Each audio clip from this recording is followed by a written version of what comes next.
lives also, and you're a natural. Oh, thank you. Abusing them, physically abusing them, sexually abusing them, adverse childhood experiences, mentally abusing them, physically abusing them, sexually abusing them. Adverse childhood experiences. We got the unpredictable stresses that children go through, like losing mommy or daddy, or watching them go to jail, forced to grow up because they've been touched down there. They even see parents depressed with no time to spare. This is why the kids are lonely, traumatized. That's why ACEs matter. So have you heard about these things called ACEs? I mean, I think I heard of them, something about adverse childhood experiences. Why you ask me that? Yeah, that is what ACEs stands for. And I was reading this research from the CDC. And like you said, adverse childhood experiences, you basically take these 10 questions and it's going to give you a score 0 through 10. What was fascinating about this research was they said if you score a 5 or more, they be saying you're a risk to society. So what you saying is, both me and my sons are a risk to society? They build prisons in preparation for people with these untreated ACEs, don't they?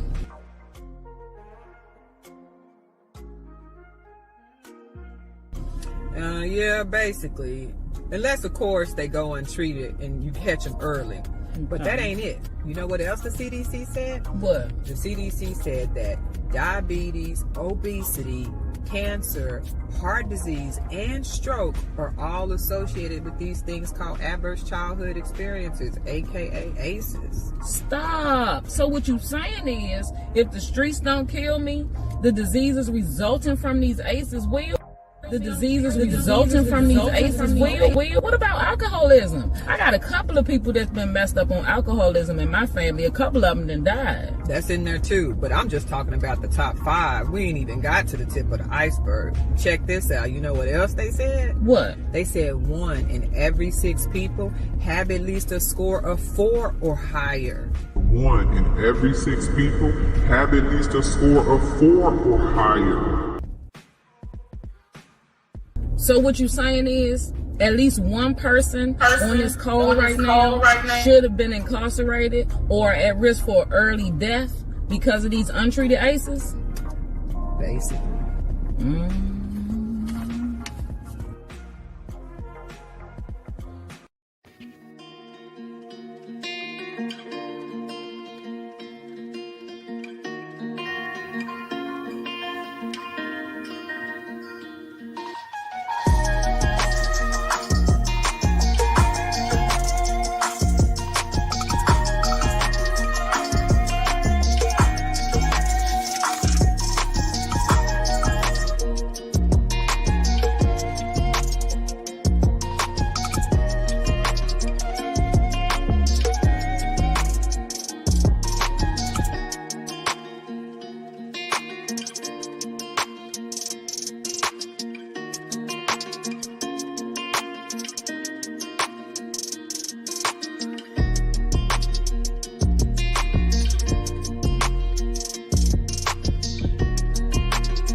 Good morning. Good morning. Thank you for joining us for another episode of ACEs Matter Live. My name is Michael, and I am your host, or what we rather call ourselves, a reacher. So I am your reacher today. I am the founder of ER for Traumatized Children, but on the second Friday of each month, I facilitate a 60-minute educational conversation about healing and preventing adverse childhood experiences, or for short, ACEs. As I said before, I am a reacher and a contributing show host for ACEs Matter Live. On the show, we interview lived experience survivors, and subject matter experts on the topics of that day's show related to the childhood adversities and adult mental health. Anyone that has experienced childhood can benefit from listening, but it's particularly those that are having a hard time with adulthood because of their childhood. But I cannot go on any further without giving you our disclaimer. As a reacher, we use our social media platform to educate others about general effects of ACEs. But as a reminder, this show is for educational purposes only, and some of the content may be triggering for some adults. So please consult a medical professional if you need immediate assistance. Somebody today may be watching and saying, what is ACEs?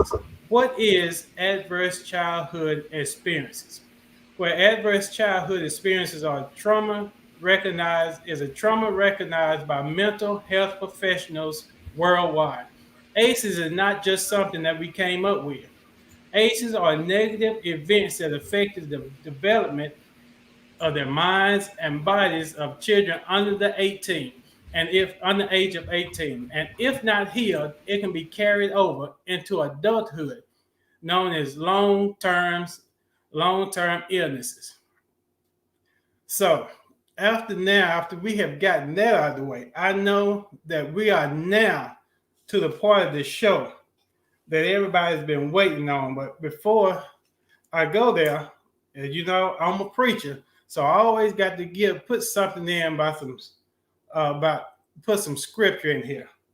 And today I just want to give us some encouraging words today for everybody that's maybe going through something, maybe going through some trauma or what have you. I just want to give you some encouraging words. Proverbs 3, verses 5 and 6 says, trust in the Lord with all your heart and do not lean on your own understanding. In all your ways acknowledge him, and he will make straight your path. Everything that's going on in your life right now, you may not understand it.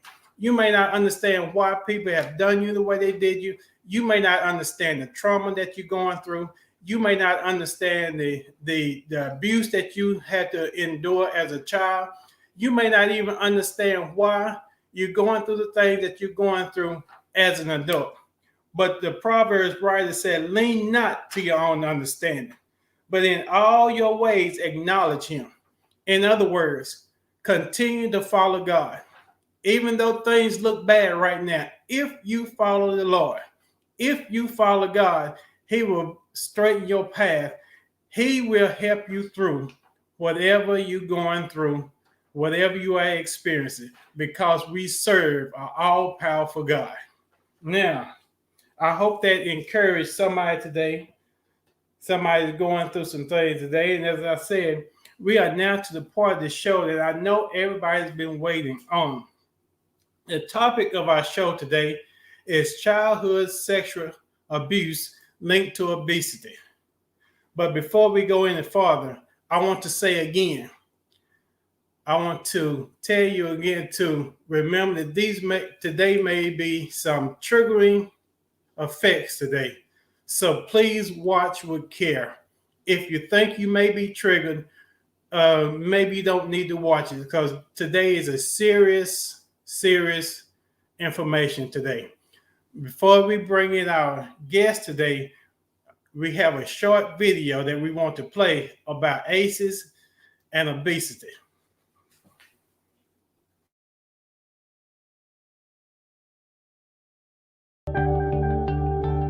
In 1985, I first became interested in developmental life experiences in early childhood, really by accident.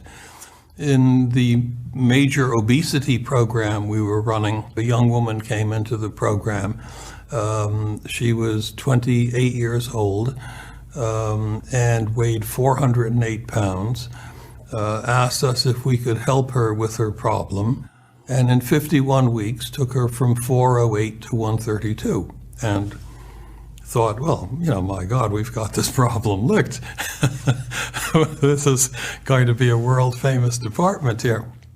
She maintained her weight at 132 for several weeks, and then in one 3-week period regained 37 pounds in 3 weeks, which I had not previously conceived as being physiologically possible. That was triggered by being sexually propositioned at work by a much older man, as she described him. And in short order, she was back over 400 pounds faster than she had lost the weight. I remember asking her why the extreme response, after initially claiming not to have any understanding of why the extreme response.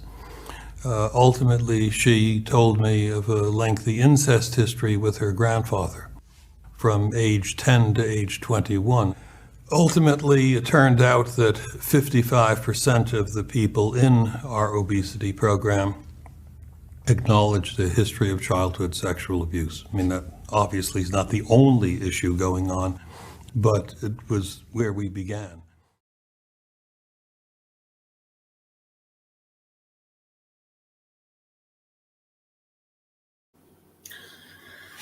Wow, that was a very informative video. Right now, I want you to help me introduce our guest that's in the studio with us today. She is our guest, she is a lived experience survivor. That means that she lived through it, she overcame it, and she survived it and healed from it. But she's not only our lived experience survivor, she's also our expert on the topic today. And you may be wondering why she's an expert and our lived experience survivor. Well, if you read her bio, you will see that she's a coach, an author, speaker, and what I like the most, she's a healer. And so help me welcome to the show today, Kesha Chanel Palmer.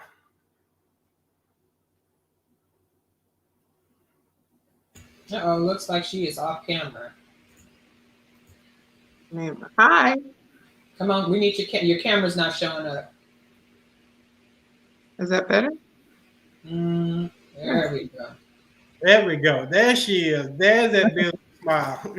Oh, wow. It's kind of hard to hear. Can y'all hear me? And we can hear you. Can you hear us? No. Extremely staticky. Can you hear us now? I can hear you, but it's extremely staticky. And when I speak, it's extremely staticky. Okay. We're gonna Kesha, I see 2 channels are logged on to this. There's two Keshas logged on right now. So I don't know if you got your phone and computer on, but one of them just exited out. Is it the Instagram up? Is that it?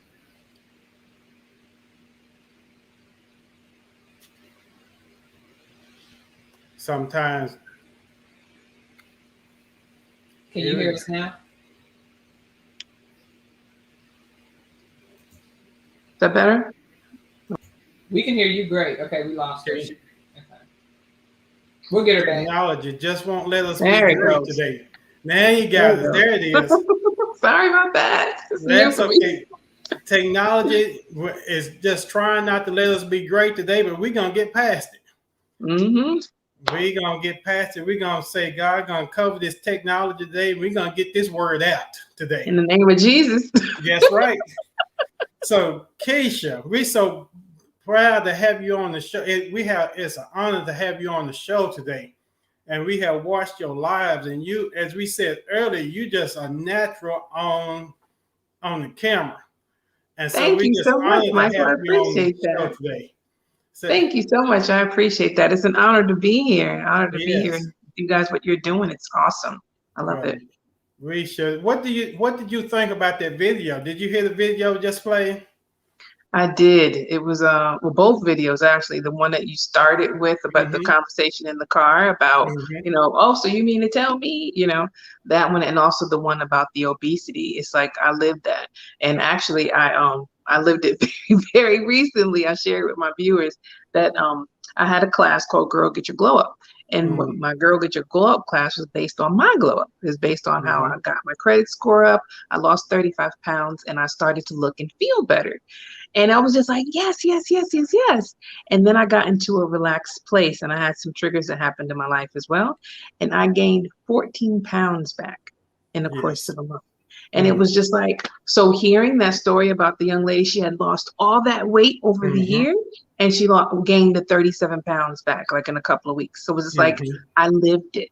And so it was just like, oh my goodness. So to hear that, it was just like, okay, so this is part of what happened, you know, part of the trigger. So that is very real. That is very, very real. Yeah, you know, something about ACEs, adverse childhood trauma. Things we don't realize that the things we go through is so triggering that if it's not healed as a child, that we'll bring that over into adulthood. Exactly. And what I see that the same as the lady on the video, it triggered you and you went back. And what I learned about triggering is something that trauma is connected to a memory. And once you get close to that memory, it would trigger you again. And so that's what I hear in your story, and that's what I heard in the latest story before that. And so I was going to ask you to tell us a little bit about yourself, but you already done that. You ahead of the game today.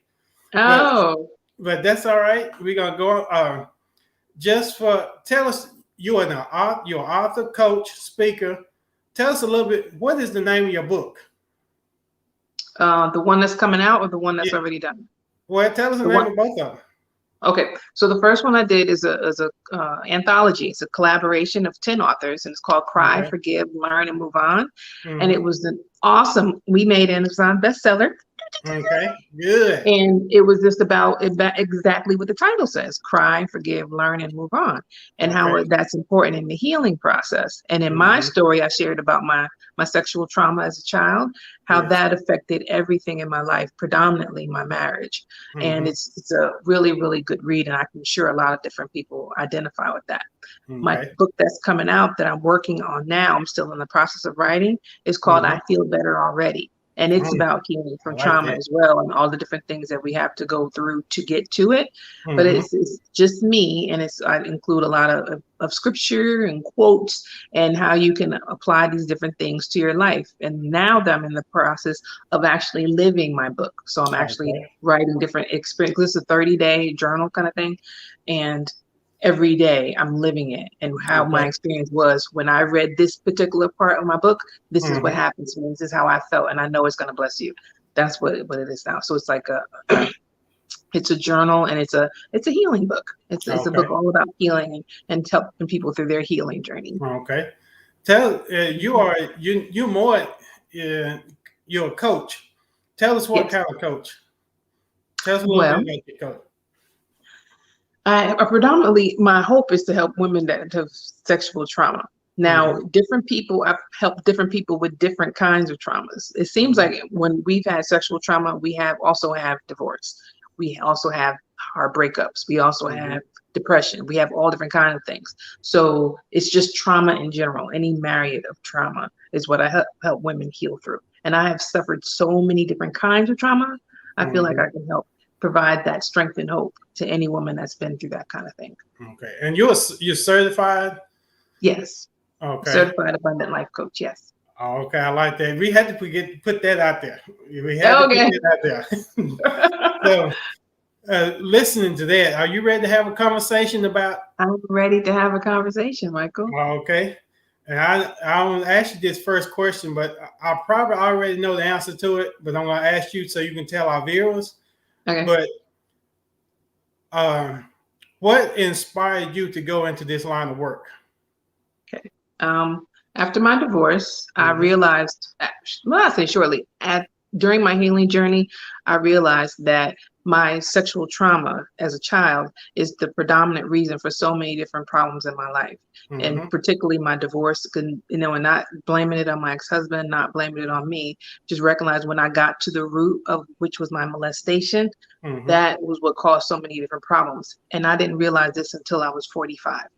And my hope is that I can catch a woman in her 20s, in her early part of her marriage, or even if she's in her 30s and 40s, an early part of her marriage, that I can help her realize this is why you're having this problem in your marriage. This is why you're not connecting with him. This is why your money is right, or you don't feel so good about yourself. It's not because of the man. It's not because of these different things. It's not about how much money you have. It is about your molestation. And once you get to the root of that, you can heal that, and then you can go on with the rest of your life. And it's my hope that I can help save marriages. Is like would be a really big deal to me. Yes, and I'm glad you said that the root of the problem. Sometimes we want to deal with the small problems that comes from the root of the problem. But we don't want. Sometimes we don't even know what the root of the problem is. So and that's the thing, they don't know, and we don't know. And I didn't know. I mean, I knew that I was molested when I was little, but I didn't know. And I had been in therapy since I was 25. I didn't know. That's right. that was the root. It wasn't until I was 45 that I discovered it. Yeah. But we want to deal with the symptoms. That's the word I was looking for. We want to deal with the symptoms, but we never get to the root. And a lot of times I explain, when I talk to people, I explain them, I'm telling them about ACEs, how ACEs affect us even into adulthood. I like to, explain like high blood pressure. Sometimes, you have a headache from high blood pressure. We can take a pill, take an aspirin, but we're not dealing with the root. We're not dealing with the main cause of it. So just for dealing with the symptom, the headache, you're not dealing with the cause, the root problem. So you're not really doing any good. So I'm glad you brought that up. You're dealing with the root, and as I said, I knew the answer why it inspired you to go into that, because as we all do, because we lived it.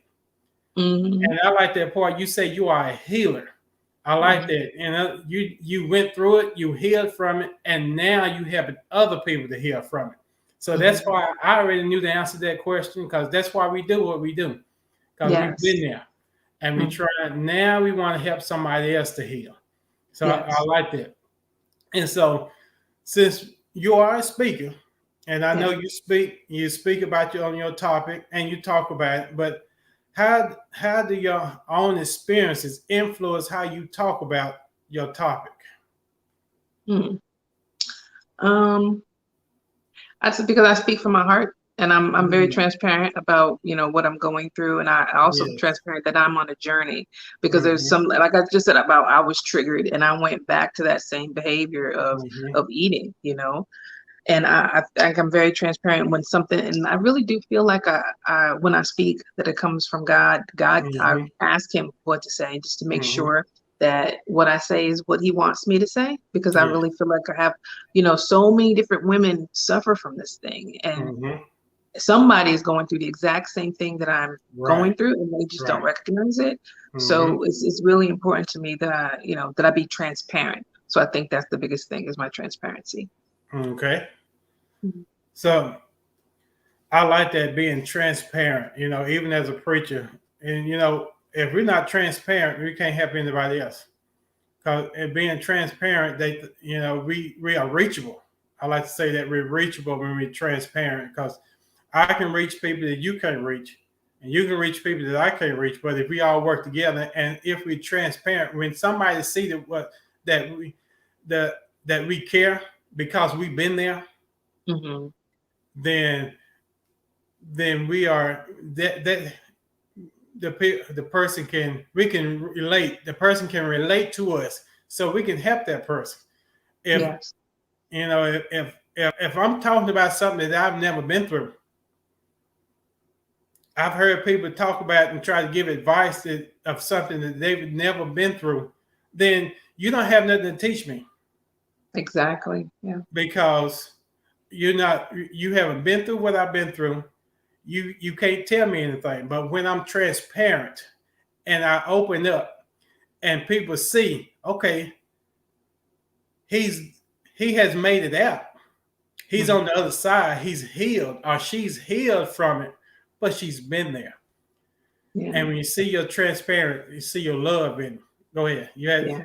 I really the transparency, because I try not to say completely healed, because I'm actually on a healing journey. Because I'll tell people, on my lives, I'll tell them, I didn't feel like getting out the bed today, and here it was 2:00, and I'm just getting to the post office right before the the post office closed. And there are times that, like I said, I get triggered and I'll fall back into place. The key is that I get back up and I continue my journey. So I wouldn't want to say that I'm completely healed, because, and I am from a lot of different things, but I just want to stress that that's a healing journey. So I didn't want to make it like, I'm all better, everything's great, yay, because there are days that it's not. So, but the key is that I just keep going and I share my story about what I'm doing and what I help others to do.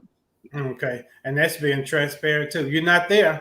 Yeah, because it's like, I want to make sure that's clear. You're on the journey.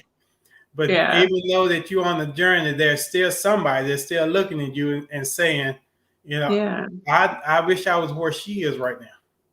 Yeah, and I'm way further than I was. I mean, way further than I was. Yes. So yeah, and I praise God that I'm able to say that, with heart and not just like, and no, I'm being real. Yeah. I like to say this I like to tell people that sometimes we live through it, but we hadn't healed through it. Yeah, that part. That's one of my quotes. You can use that if you want to.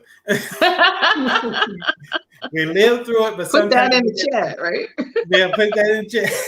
Put that in the chat. We got somebody working in the background. Maybe she'll put it in the chat for us. You got to repeat because that was good. You got to repeat. Okay. Sometimes we have lived through it, but we hadn't healed through it. I lived there for many years. I had lived through it, but I hadn't healed from it. So when we get even on the journey, you're on your way to healing.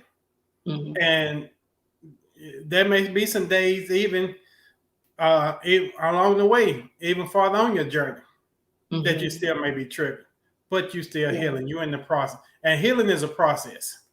Healing is a process. It's not overnight.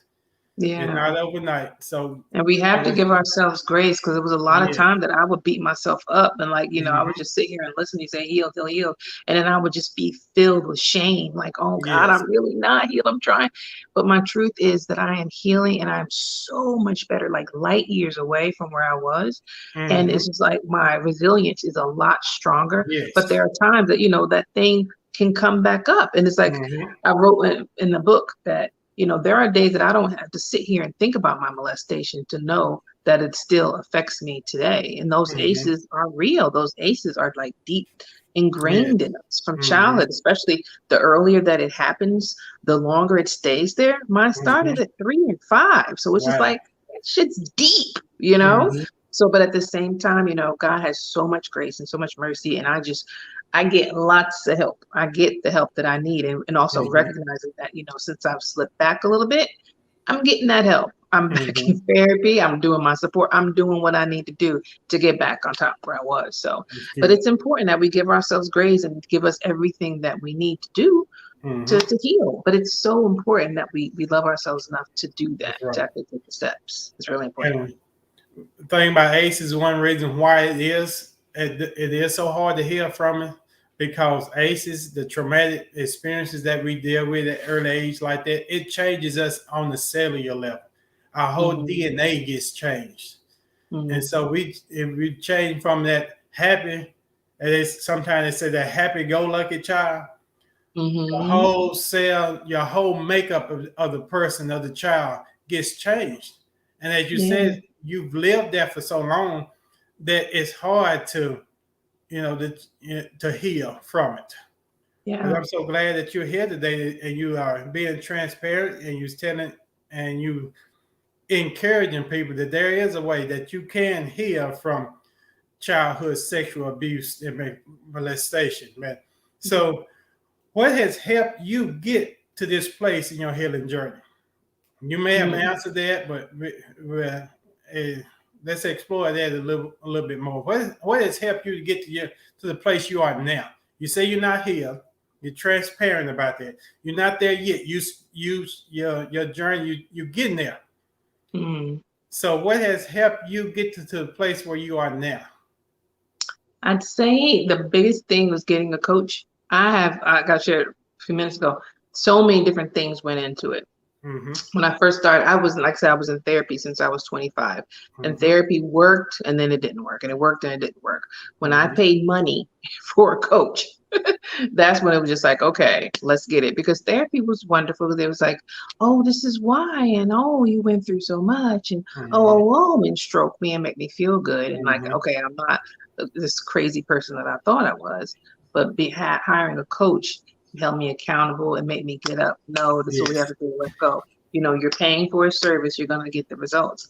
And it was getting a coach, and that coach having so many different things, including prayer, including meditation, including journaling, and all different kinds of things. That is the really stuff that got me on my journey. And that's the stuff that I just pass on to other people in my classes and things like that. I like that. Healer. Out of all your credentials, I am right there on healer. I like that. Because you see so many get healed, but they don't go back and try to help anybody else heal. So I just, I commend you. Even though you're still in your journey, you still helping other people to heal. So I commend you with that. My friend always say that before you can start telling anybody about using your story, she says that you have to be in a place where you're not standing in your story, but standing on your story. Yes, I love that. Even though you're still on your journey, you have gotten to the place where you're no longer in your story anymore. You standing on your story. You're using your story as a platform. So don't ever say, don't ever look down on yourself and say, well, I'm not there yet. You may not be there yet, but you're strong enough that you're healing some people right now.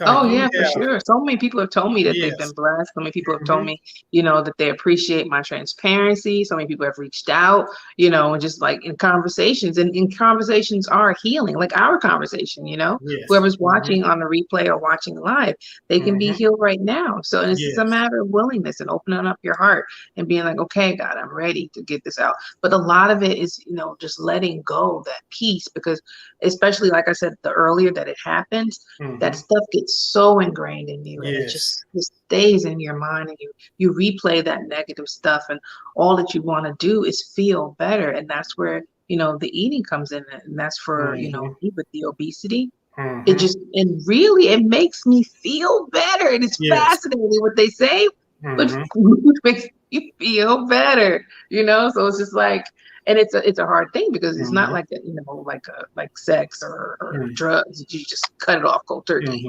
You have to eat to live. So it's like it's something that you have to continue to do. So it's a challenge, but at the same time, it's something that we have to do. You use it for a coping mechanism. Yes, and it helps me cope. But it's not so much. Just cut down on some use drugs, some use alcohol, and some even shop. Yes. So all that's coping mechanism. But as you said earlier, if you never realize the root of the problem, then you will keep eating, you will keep shopping, you will keep taking drugs, you will keep drinking if you don't find out the root of the problem. So tell us, since you are the expert today, you are the guest and the expert on the topic today. So give us if you're gonna give somebody some advice today on healing or treatment, what would be your advice to somebody today? If I was asking you right now, what is the first thing I need to do? Well, we know first thing is recognizing the problem. So maybe the second thing. The biggest thing is to release, because like I said, because when because they can watch something like this, and I mean, because I remember when I was in therapy since I was 25, and when I was at those stages of it, it was just like they were pouring positivity in me. I would have friends at church pouring positivity in me, and I would hear positive and watch TD Jakes and hear and hear and hear. But until I was able to release all of that pain, all of that sadness, and open up the space in my heart and letting go and forgiving, and that key part, I wasn't able to receive a single thing. It's like I would hear it and be inspired and happy. Yeah, I'm gonna be okay. But no, deep down in my heart, I'm ashamed of who I am. Deep down in my heart, I'm I feel like a piece of trash deep down in my heart. I know you don't really want to look at me. Yes, God loves me, but not you. All of that stuff was like my underlying limited belief about myself. So until you release all that stuff about yourself, you can't bring in and you can't accept all the good things that people are telling you. So that's the first key, is to release all that stuff, let all that stuff go, and then you can start building up. Sometimes we have to hit rock bottom before we change. So you don't mind telling us, what was your rock bottom? My rock bottom was when my kids left, because it was like I had a couple of different rock bottoms, but rock was the kid, because I've shared in my lives lots of times when I've always been dependent and pleasing, and my life was always based on somebody else. When I was a child, it was my mother. When I was married, it was my ex-husband. And dating, it was my ex-husband. And when I got divorced, it was my children.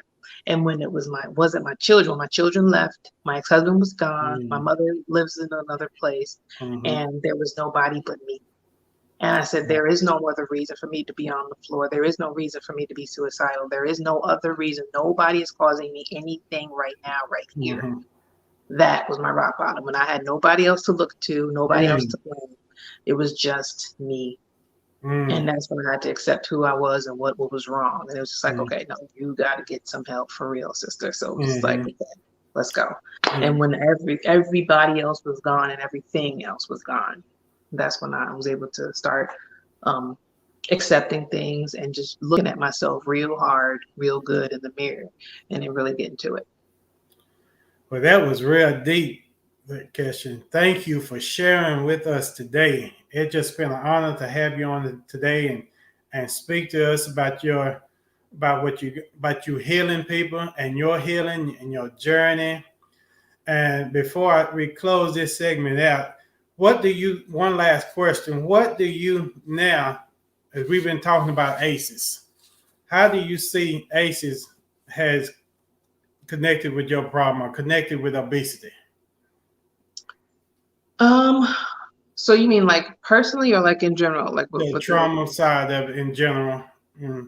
I think for a matter of comfort, because I know for a fact that, food comforts us. I know for a fact, and sugar particularly, there is something that happens to my body, and not only my mind, but really my body and my mind, and like warm chicken soup. Have you ever had chicken soup, warm chicken soup? I love it. That's one of those foods that you put in your mouth, and my mouth feels happy. And I'm a foodie. I react to food, a visceral reaction to food. Good macaroni and cheese that's creamy in your mouth and yummy. Good key lime cake. I react to food, and it gives me such pleasure. It's just like, it's just like something that happens to my body.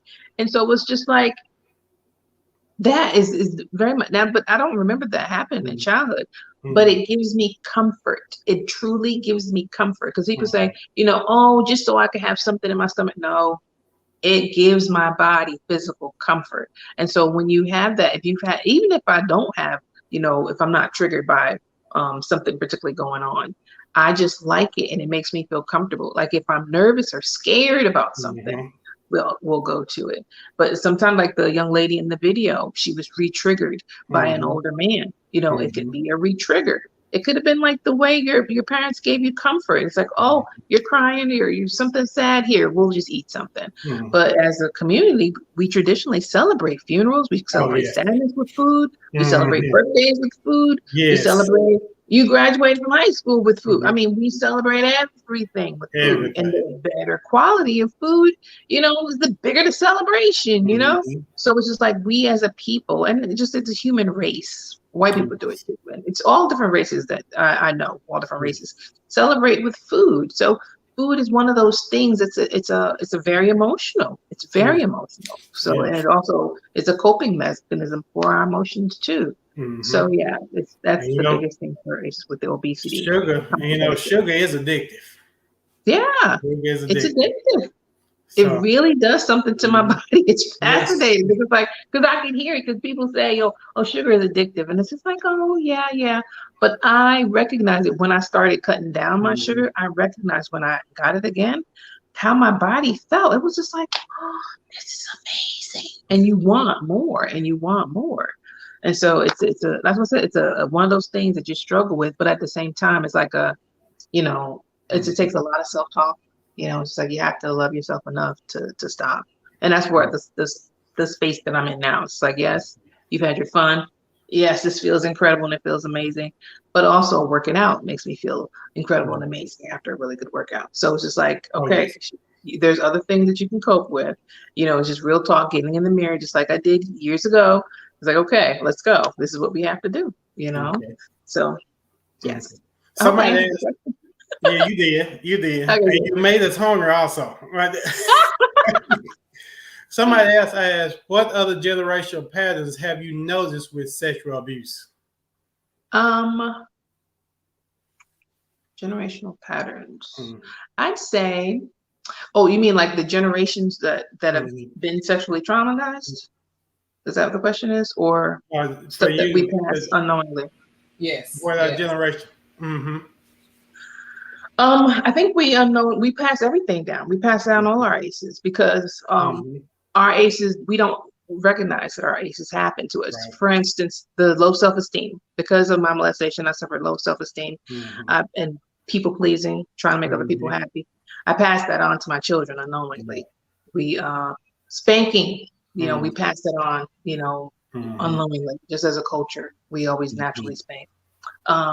Self-pity, you know, and also when you don't realize what it is that's causing that thing. When you're just walking around feeling this general depression, even as it gets passed down. If you're just walking around feeling this kind of way, just doing this kind of thing you do, and you think that you're just fine, you're just kind of having a bad day, like, but you don't realize the slightest wrong word to your kid, that affects their lives forever. You know, and it's just like, I had no idea, you know, and I'm really blessed that my kids and we have good conversations and also suffered from postpartum depression. That could have been something with my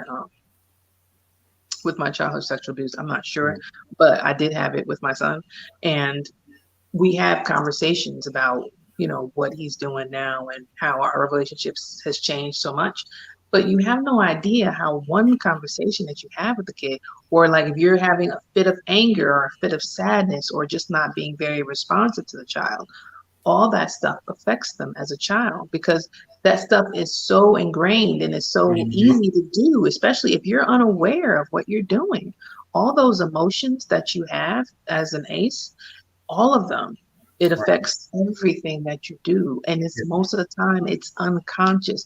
Nobody intends to mistreat their child. There are periods of time. I mean, some people are just like a hot mess, you know, but there are periods of time that you want to be loving, you want to be supportive. But one of the other things that I did as an ACE was disconnecting, and emotionally I didn't connect very easily to my children or to people. You know, a lot of my emotional relationships and even friendships were very disconnected. It takes a lot. It takes a lot of work and intention to connect. And if you don't do that generationally, you know, each generation will not connect either. And it takes intention for them to do it. So it's just like, you know, the same way that we can pass down generational pain, we can pass on generational healing. And what I've been blessed to see is that my kids see healing every day. And I praise God for that. Somebody say you preaching. I'm sorry? Somebody say you preaching, Kesha. You preaching the word. But I'm just saying, but that's real talk. That's more that transparency, and it's just because I know it and I can see it, you know, and that's why I praise God every day that they've forgiven me for some stuff that they've seen that they shouldn't have seen as kids, you know, and that they didn't have this, you know, because you see it on movies, you know, the Cosby Show and all this stuff and all the hugs and I didn't give it to them, you know. I gave them some. I gave them what I had, which wasn't very, very much. So that's how we pass on those generational ACEs, because, you know, when our mind's not right, we don't do right. But the thing is, it's why we have to heal. As we have to take that intention and take that time to do it, you know. But it's not something that you could do if you don't know that you're not doing it. So that's why you have to take the time to accept where you are, be honest with yourself, and go through it. And the thing is, it hurts when you just have that first day of identifying it and just like, oh, I don't want to do it. It hurts. it hurts so much, and it's just easier. It's like, okay, I'll just go and have my cake. That first day without sugar, or that first day without that guy that you don't want, that first day without that one thing that you depend on and you shouldn't, or that thing that you're, or that fear, or that first day that you step on faith, it's hard. And a lot of times after that first day, we just go back to being comfortable. So that happens a lot of times. That's right. Before we close out, we really enjoyed having you today, as I said, but tell us how to follow you, and where to find your book. Okay, my book is on my link. It's a collaboration book, so you have to go to my link, and my link is on Instagram. It's at I am Kesha Chanel. You can also find me on Facebook. It's Kesha Chanel Palmer. I haven't got my YouTube up yet, but it's I am Kesha Chanel, and you click the link in my bio, and then you can get all access to my classes and my free stuff that I have on there. Okay. And it's all about getting your glow up in the planner, and I have the book. So excited. Okay, well, we really enjoyed to have you on here today. And will you come back and be with us again in the future sometime? Oh, for sure, Michael. Good. You have blessed us today, and I know you have blessed the listeners today. And if one thing I will remember from this conversation today is, even though we are in the journey, that we still helping somebody. Yes, we are. Yes. Every day in every way, we're getting better and better. That's what I like to say. Yes. So thank you, Kesha. I hope I'm pronouncing your name. I'm not good with names. Kesha Chanel. Kesha. Okay. Yeah. Forgive me for that. But it's been so good to have you on here today, and you have given us some words, and they are still saying preach. You are still preaching. So I know you have you're doing a lot, and you're going to do a lot, and you have found your purpose God created you for. So thank you very much for being with us today. Oh, can I say one more thing before I go? Yes. I always like to end my lives with a saying that I like to say, because when I was all the time, being a sexual trauma survivor and a person that has survived an ACE, to me, it's very important that we know, because one thing I've always wanted to be is seen and felt and heard and loved. So I always like to end my lives. I see you, I hear you, I feel you, and I love you. Wow. Have a fantastic day. All right, you too. Thank you. Thank you so much. Wow, what a great a lot of good words that we had there. A great conversation. That's the word I'm looking for. What a great conversation we had with Kesha. And I just want to end up right now with some data about ACEs and obesity. I read this. It says the CDC reports that approximately 1 in 6 boys and 1 in 4 girls are sexually abused before the age of 18. In 2005, the U.S. Department of Health and Human Services reported that 83,600 children were sexually abused. Sadly, children with severe obesity who have history of sexual abuse may be more common than we think. That's a lot of children, and it may be even more common than we think of. And then one more, it says preventing ACEs would reduce the number of adults with depression by as much as 44%, or at least 21 million fewer cases of depression. So if we could reduce the number of adults with depression by as much as 44%, or at least 21 million fewer cases of depression. And last one, reduce a large number of health conditions like 1.9 million fewer cases of heart disease and 2.5 million fewer people struggling with obesity. Those are some strong but very necessary to hear numbers. Sad numbers to hear, but that's our mission here with ACEs Matter, to educate you, to educate the world about ACEs. And as I get ready to close, I want to thank everybody for joining us on this episode today of Aces Matter Live. The next time I will be on November the 12th, but there are more reachers and more hosts than myself. So be watching throughout the week and see and watch the other reachers that's also talking about ACEs. And as I get ready to, and I know my preacher side is showing, I'm closing, but I guarantee you this is my last close. As Aces Matter Live is a charitable organization, educating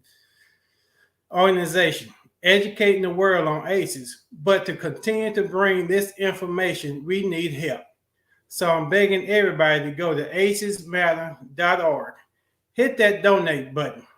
And if you just donate $5, we would surely appreciate it. That's all I have, and I thank you for joining us for another episode of Aces Matter Live. Thank you. See you next time.